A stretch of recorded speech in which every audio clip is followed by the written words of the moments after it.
Hey, this is Anney and Samantha, and welcome to Stuff I Never Told You, a production of iHeartRadio.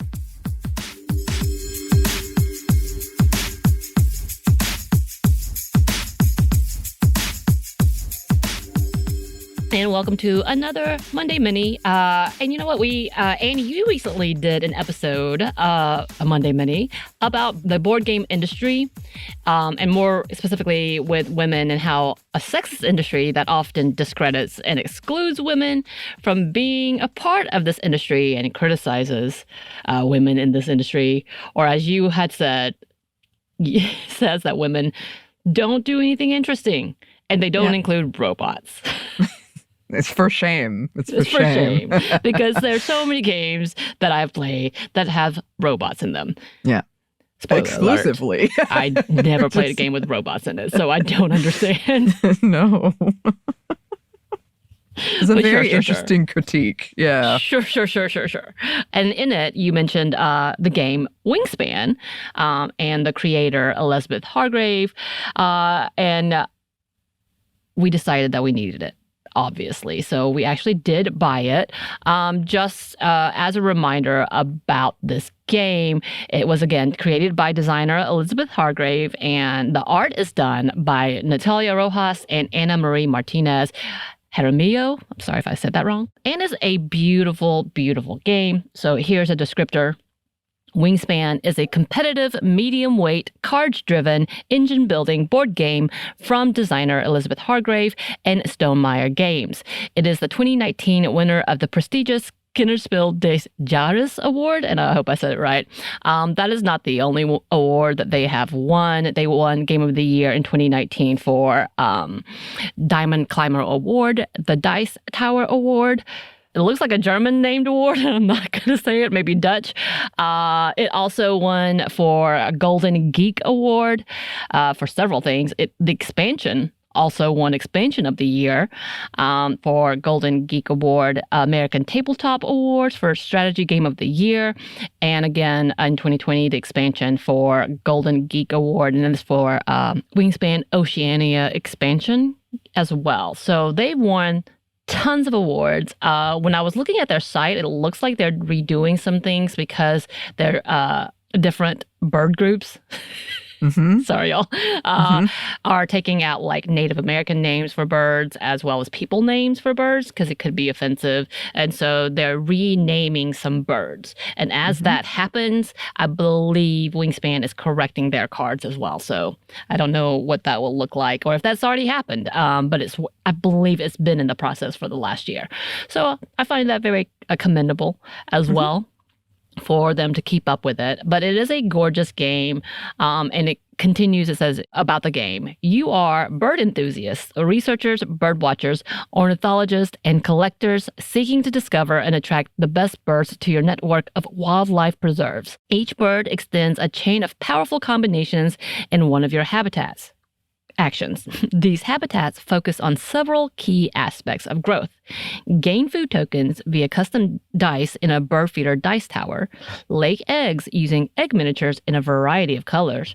Draw from hundreds of unique bird cards, and play them. The winner is the player with the most points after 4 rounds. And we actually did play this game. So when I bought this, I had faltered about giving it as a gift, and in the end I decided to keep it. I was like, I like this, I'm gonna keep it, thank you very much.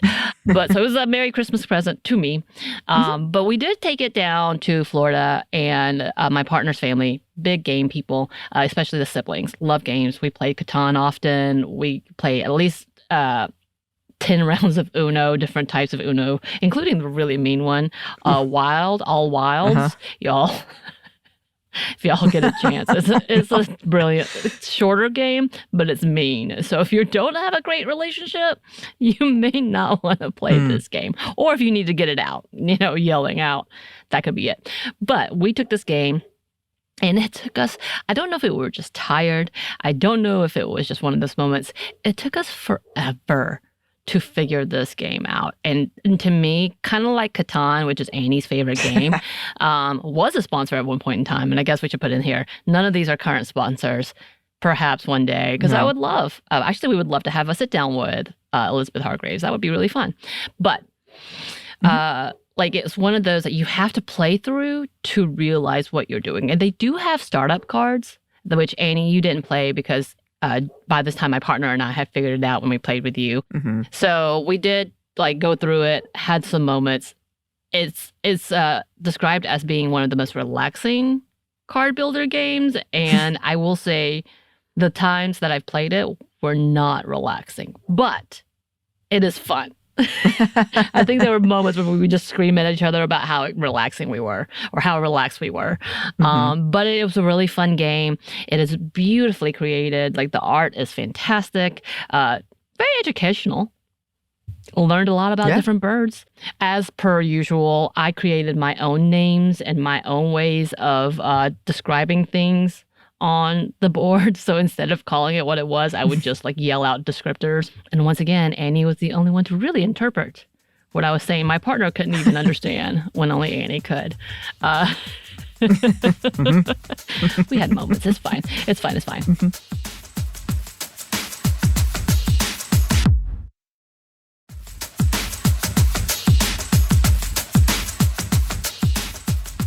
But it is a really fun game, and we kind of wanted to take a time to review it since it is one of the most highly regarded games out there, especially created by mostly only women. So we love to see it.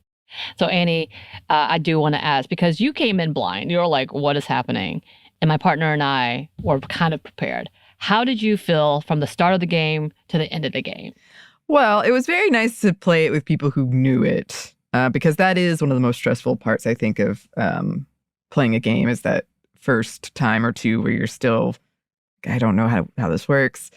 And I feel like I didn't understand it in the beginning. By the end, I understood it, I feel like. And I do want to play again because I was like, okay, this makes sense. It's simple enough once you play it. And it was good because I had you two to correct me if I make a mistake.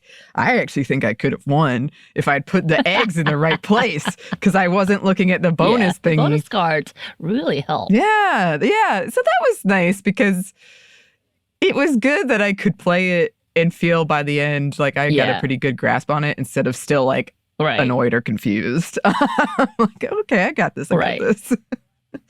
The Last of Us was on the background. There was alcohol for me. So the fact that I could still do pretty good. Got second place. Of course, there was only 3 of us, but you beat out my partner because, yes, I won, y'all. I had so many eggs. I had played out my card perfectly where I would just have eggs everywhere. And every action.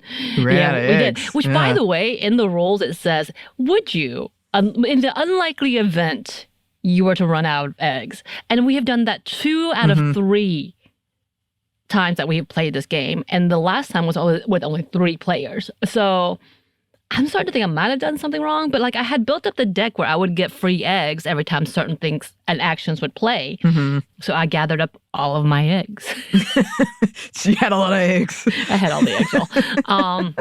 But yeah, like it is, when we first tried to play this game, nothing made sense to me. I had to try to play a video and it still didn't feel like very familiar to anything.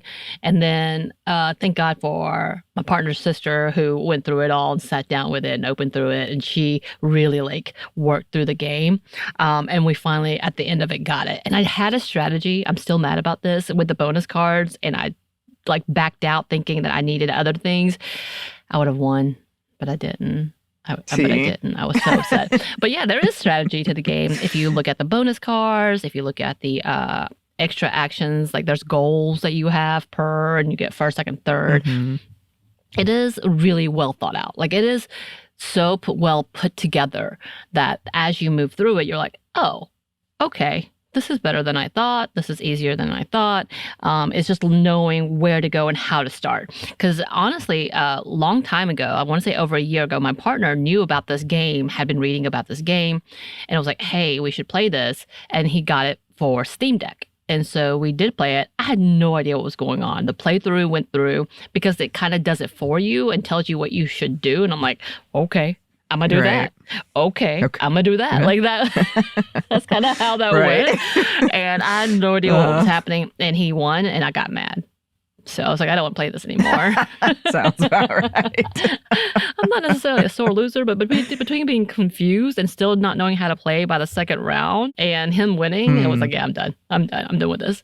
But now that I've played through it, now we've gotten all of the items. They have the cutest little birdhouse that you create to do the dice, and you're like, oh, this is how you do this, and trying to play it out. And then if you're trying to go after people, because you're like, even though you're playing your own board, and that's kind of how it is, you just don't mind your own, you can make it still competitive and like watching what they're doing. And then like, if they need certain types of food or whatever, you're like, yeah, you can't have that type of thing. But it is a very fun put together game. It is amazing. Like the art, the strategy, the thought process. I cannot imagine. I would love to have a sit down with Hargraves and ask, like, how long did this take to process? Because creating a game with that much pieces, with that many pieces to it, and then building it up with all of those cards and researching all of those birds, I could only imagine the level it takes to get to there. Yeah, and it's for anyone listening you have no idea what we're talking about. When I first saw what this game was, I was like, what? So it's one of those games where you kind of have to play it. But yeah, essentially you got some birds and you're trying to, make your best bird flock that you can. But it was interesting because yesterday I hung out with a friend of ours and he brought up this game. I didn't even bring it up. He was like, you know what, we should play Wingspan. And he was saying like he and his wife love it. And he lives near a friend of the show, Joe McCormick, who is also in my D&D campaign. And he will go over there with Joe and his wife and they'll all play it together. But he was like, I learned so much about birds. It was really cute. You do. It's you true. learn so much about birds. Again, I don't know any names for the birds, but I've learned a lot about birds. Mm-hmm. Mm-hmm. And yeah, That's by fun. the way, so it looks like, according to the Wikipedia that was set up for them, so Wingspan was positively received commercially and sold 44,000 copies worldwide over 3 printings in the first month of its release, with the publisher issuing a public apology for not having more copies available. The game had sold around 200,000 copies worldwide by the end of 2019. By March 2021, sales of Wingspan had reached 600,000 and 1.3 million by September 2021, which is the highest number of copies sold for Stonemaier games. So it jumped from 600,000 to 1.3 million in about 6 months. That's amazing. So I can't imagine where it's at today. I'm sure it's even more giant numbers because we are growing fans of this game, obviously. And yeah, the expansions include the European, so Wingspan European expansion, and then the other expansion. And it had, how do you say it again? Because I cannot say this word. Oceania, although I think that is specific pronunciation and it's not the American English pronunciation. This is where I know I don't do like science and conservation science very well because I'm like, I don't know any of these words. I've never said these out loud. Yep, that's what a podcast will teach you. Mm-hmm. But yeah, and then the digital versions were sold in 2020 to Steam and Switch. Apparently, it also has it on Android. Maybe I need to go find it and play it on my own. And according to Slate, as of August 2021, Wingspan had sold 125,000 combined copies of digital editions on the platforms combined. So I'm sure it's a lot more now. And they also have expansions on the different platforms. So if you are interested, as you should be, you should definitely go and try this game. If you like it, building expansion, it does have 4 rounds, so you do build up point systems, but it's really fun. It is gorgeous artwork. But yes, so with all of that, you should go and definitely purchase this game because it is well worth the money, the time, and the learning curve. Because I've seen, like, I'm not the only person who was really confused, so yeah, feel better about that.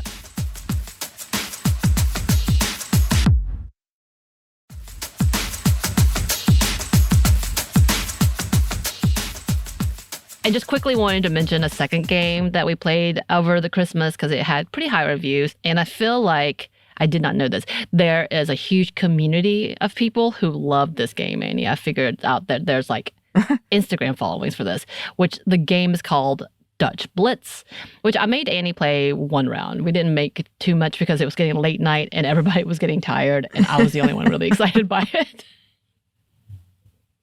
So yes, the game was Dutch Blitz, which essentially is like speed or solitaire with a group of people.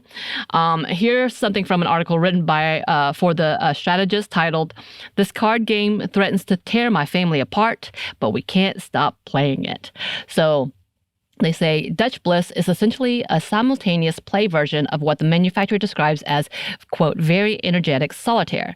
It was invented by a German optometrist to teach his children numbers and colors, so it's incredibly simple.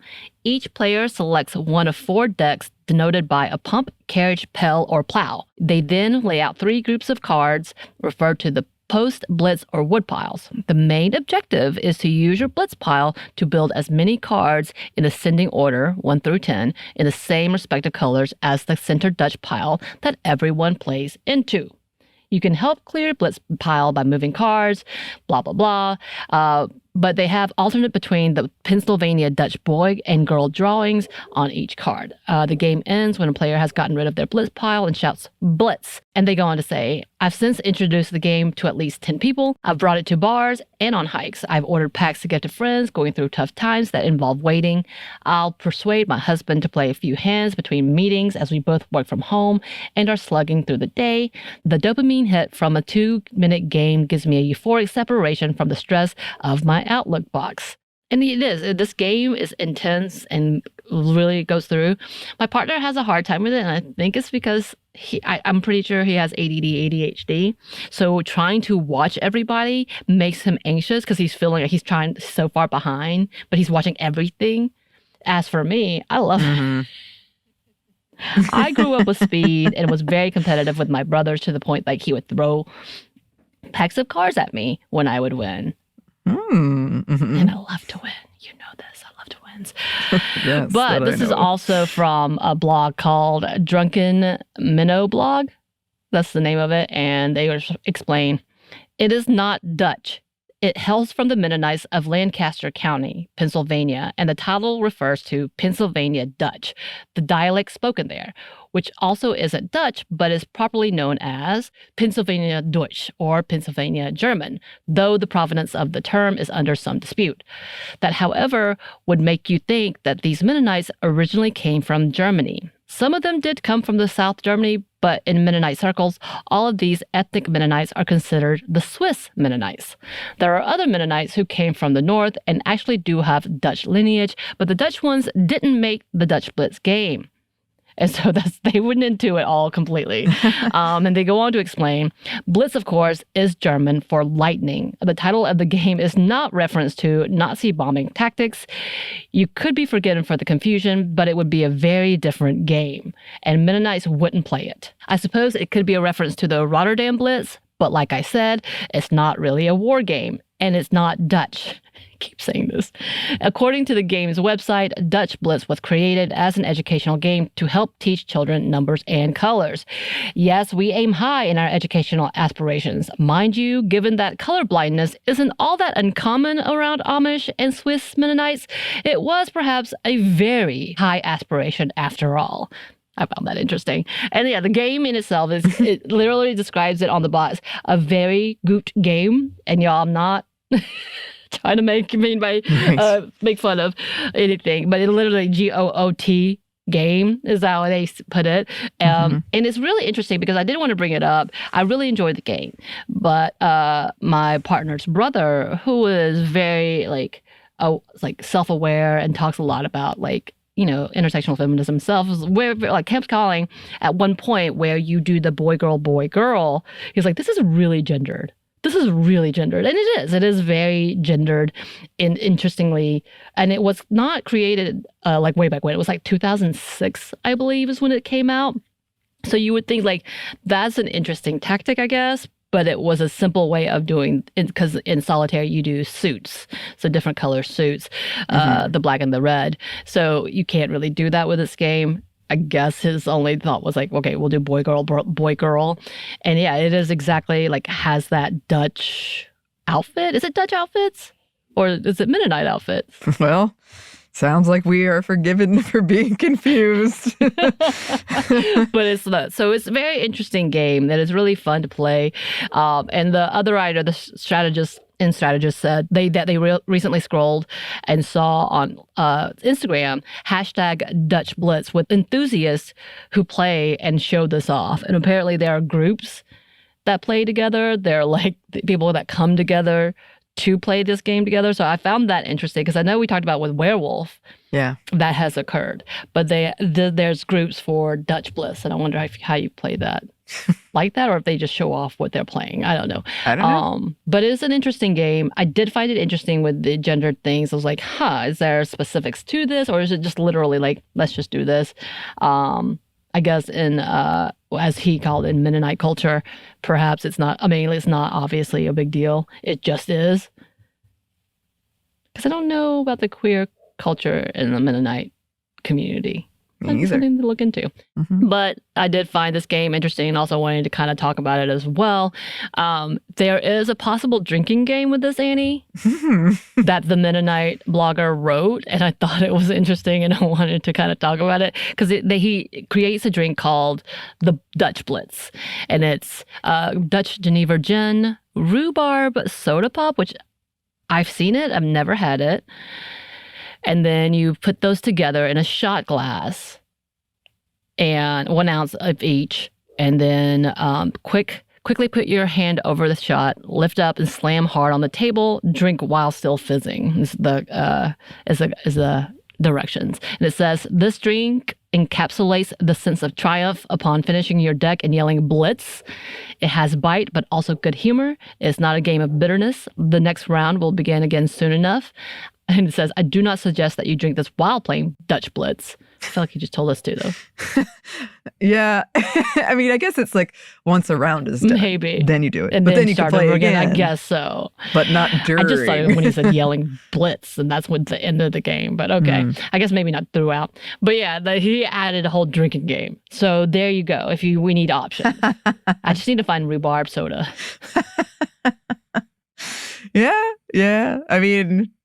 Make it interesting because it's already moving pretty fast. I feel like I was fast. Like, I would look at a card, I'd look around. Well, you were also just learning. We didn't get a second round of that because we wanted to show you what it was. And I did have to say, hey, Anney, you have this, and this in your hand because we couldn't move until you moved. And I was ready for you to move. Chilling, you were chilling. That was nice. I was like, What was funny, though, is my partner losing it and seeing that you had like 3 cards placed down. And he was like, stop it. Stop it! Because he couldn't figure out what was happening. Yeah. It's a lot going on. There's a lot going on. But there you go. There's 2 game reviews that I thought would be fun. Stick around, because in the next one, we're going retro. Yes. Oh, yes. I was explaining this game that we'll be talking about to my friend, and he was like, this is a real game? Like, yes. I was burned, even though I won. I was burned. You won twice. Yes. Well, you'll have to stick around and listen for learning more about what happened, what went down that night. But in the meantime, we always love getting game recommendations from all of you. Oh, we got some really good ones I've been meaning to share with you. Okay. Oh, it's coming up. I think we'll do a listener mail and put them in there. But yes, so keep those coming. You can email us at stephanieandmomstuff@iheartmedia.com. You can find us on Twitter at MomStuffPodcast or on Instagram and TikTok at Stuff I've Never Told You. We have a TeePublic store and we have a book. Thanks as always to our super producer Christina, our executive producer Maya, and our contributor Joey. Thank you. And thanks to you for listening. Stuff I've Never Told You is a production of iHeartRadio. For more podcasts from iHeartRadio, you can check out the iHeartRadio app, Apple Podcasts, or wherever you listen to your favorite shows.